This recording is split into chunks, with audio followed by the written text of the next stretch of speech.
तुम्ही कधी मँगो उकडीचे मोदक ट्राय केले आहेत का? नसतील केले तर या संकष्टीला नक्की ट्राय करा. एका कढईत थोडंसं तूप गरम करून त्यात 1 कप ओलं खोबरं घालून परतून घ्या. आता त्यामध्ये अर्धा कप गूळ आणि अर्धा कप आंब्याचा रस घालून व्यवस्थित मिक्स करा. मिश्रण थोडं आटलं की वेलची पूड, जायफळ पूड आणि खसखस घालून एकजीव करा.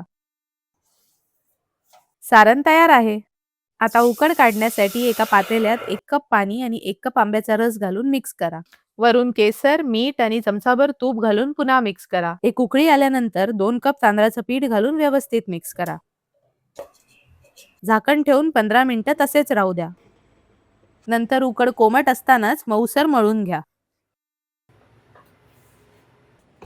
आता उकडीचा छोटा गोळा घेऊन हाताने किंवा साच्याच्या मदतीने मोदकाचा आकार द्या. त्यामध्ये तयार केलेलं मँगो सारण भरून कडा नीट बंद करा. मोदकावर केसर लावून 10 मिनिटं वाफवून घ्या. मँगो उकडीचा मोदक तयार आहे. भरपूर तूप घालून गरमागरम सर्व्ह करा.